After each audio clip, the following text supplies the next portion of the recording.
Aynen. Aylanıp geldiniz mi singlim? Gelin oturun.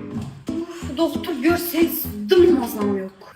Singlim, ne yapıyorsunuz etip sizni aytaverasiz. Kellelerim oxlab, davlengelerim çıkıp, bellerim oxlab, mazam kaçıp ketdi. Ha, tushundim. Endi bu tabiiy holat. Endi hozir qishdan o'tdi, keyin bahora o'tdi, keyin yozga keladimiz уже odamlar holsizlanib, tushundingizmi?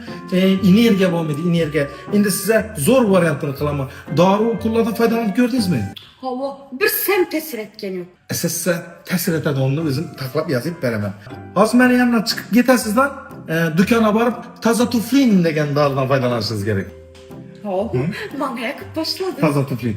Undan keyin manikurin degan yere borishingiz kerak, manikurin degani. Neden yoksa?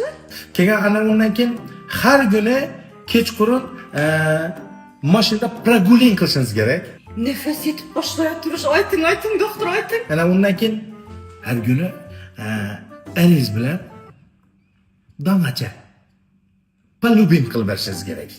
Tushundingizmi? Dangacha. Qonlarni yupatdi. Ben sizin doktor görmedim. Ana undan keyin abetacha dam qilasiz. Dam qilasizdan keyin eng zo'r varianti bu oxirgisi zo'r ta'sir qiladi sizga. Zo'r ta'sir qiladi. Gavhara borib chiqanlaringiz bilan tashkiling qilishingiz kerak. Haftada 3 marta. Tushundingizmi? Neden zor?